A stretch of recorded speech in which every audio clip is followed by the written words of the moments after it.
നമസ്കാരം, മലയാളി വാർത്തയിലേക്ക് സ്വാഗതം. പാർട്ടി സെക്രട്ടറിക്ക് പവർ ഉണ്ടായിരുന്ന കാലത്ത് CPM ഇത്രയും അധപതിച്ചിട്ടില്ല. ഇത്രത്തോളം പഴി കേൾക്കേണ്ടി വന്നിട്ടില്ല, നാറി നാണം കെട്ട് നിന്നിട്ടില്ല. എന്നാൽ MV ഗോവിന്ദന്റെ കയ്യിൽ പാർട്ടി ഭദ്രമെന്ന് കരുതുന്ന പോങ്ങന്മാർ ഇനിയും ഉണ്ടോ ആവോ?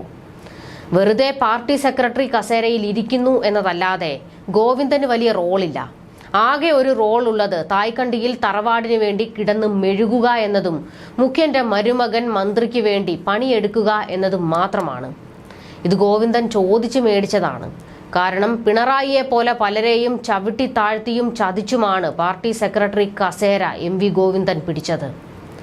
കഴിഞ്ഞ ദിവസം ശക്തിധരൻ ഇട്ട ഒരു പോസ്റ്റിൽ MV ഗോവിന്ദന്റെ ചിത്രം വരച്ചു കാട്ടുന്നുണ്ട്.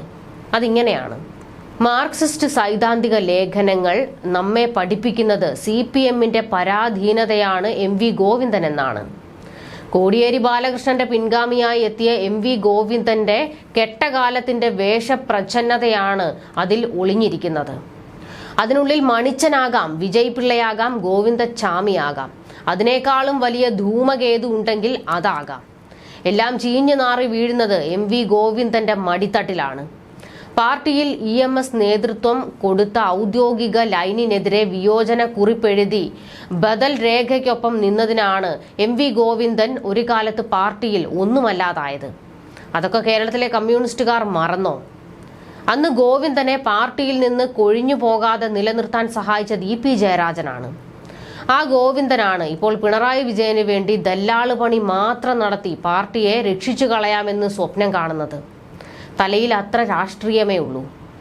മുഖ്യമന്ത്രിയുടെ മരുമകൻ PA മുഹമ്മദ് റിയാസ് അടുത്തിടെ പാർട്ടിക്ക് വരുത്തിവെച്ച കെടുതികൾ തേച്ചു കുളിപ്പിക്കാനുള്ള ദൗത്യമാണ് MV ഗോവിന്ദനെ അടിയന്തരമായി ഏൽപ്പിച്ചിരിക്കുന്നത്. അതിന്റെ പണി തുടങ്ങിക്കഴിഞ്ഞു. ചില മാധ്യമങ്ങൾക്ക് ഗോവിന്ദനോട് പ്രിയമാണ്. EMS എടുത്ത തത്വാധിഷ്ഠിത രാഷ്ട്രീയ നിലപാടിനെതിരെ 9 പേർ ചേർന്ന് വിയോജന കുറിപ്പ് തയ്യാറാക്കിയ സംഘത്തിൽ ഉൾപ്പെട്ടയാളാണ് MV ഗോവിന്ദൻ. പിന്നീട് മറുകണ്ഠം ചാടി സംസ്ഥാന സെക്രട്ടറി വരെ എത്തി. കമ്മ്യൂണിസ്റ്റ് ഹൃദയ കാർക്കശ്യത്തിന് പിണറായിക്ക് ഇപ്പോൾ പഠിക്കുകയാണ് MV ഗോവിന്ദൻ. വീണയ്ക്ക് എന്ത് നൽകുന്നതും തന്റെ നല്ല നാളേക്ക് നല്ലതാണെന്ന് കണക്ക് കൂട്ടുന്ന കരിമണൽ രാജാക്കന്മാരുടെ നാടാണിത്. മാഫിയയുമായുള്ള ചങ്ങാത്തമുള്ള കാലത്തോളം വീണ തായ്ക്കണ്ടിയുടെ രമ്യഹർമ്മത്തിന്റെ മതിലിനുള്ളിൽ ഒരു ഫത്വയും ഏശില്ല. കരിമണലാണ് വീണ തായ്ക്കണ്ടിയുടെ വീടിന്റെ ഐശ്വര്യം. അസൂയപ്പെട്ടിട്ട് കാര്യമില്ല. ഷാർജ രാജാവിന് വിരിച്ചു കൊടുത്ത പരവതാനിയുടെ തിളക്കം കണ്ട് കണ്ണഞ്ചി പോകണ്ട. കോടികൾ വരും പോകും. മറ്റൊരു ഗൃഹമുണ്ടെന്നോ അതിന്റെ പേര് കാരാഗൃഹമെന്നോ അങ്ങോട്ടാകും ഇനി കൊണ്ടുപോകുന്നതെന്നും മാധ്യമ ദോഷൈക ദൃക്കുകൾ അപഖ്യാതി പ്രചരിപ്പിക്കുന്നത് അസൂയ കൊണ്ടാകാം.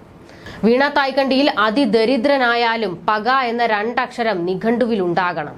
ഒരു ദുർനിമിത്തമായ ധൂമകേതു എന്ന വാക്ക് ഉച്ചരിപ്പിച്ച് പഠിപ്പിച്ചപ്പോൾ ആ രമ്യഹർമ്മം കുലുങ്ങി ചിരിച്ചു അത്രേ. ഷാർജ രാജാവ് എന്ന് പറഞ്ഞാൽ ആരെങ്കിലും കമ്മ്യൂണിസ്റ്റ് ആവുന്നത് തടയുക എന്ന ലക്ഷ്യം വെച്ചാണ് കേരളത്തിലെത്തിയത്. സ്വർണവും പവിഴവും താലത്തിൽ പിടിപ്പിച്ചതും ആമാടപ്പെട്ടി ഏന്തിയതും മാൻപേടകയെ പോലെ ലിപ്സ്റ്റിക് ഇട്ട് പുഞ്ചിരി തൂകിയതും ഒരേ ലക്ഷ്യം വെച്ചാണ്. മാർക്സിസത്തിൽ എന്തൊക്കെ നിഷിദ്ധമാണെന്ന് എഴുതി വെച്ചിട്ടുണ്ടോ അതൊക്കെയാണ് വീണ വിജയൻ, അതൊക്കെയാണ് കമല വിജയൻ. ഇവരെയൊക്കെ താങ്ങി നടക്കലാണ്, ഇവർ വരുത്തി വയ്ക്കുന്നതിനൊക്കെ കിടന്ന് മെഴുകലാണ് MV ഗോവിന്ദന്റെ പണി.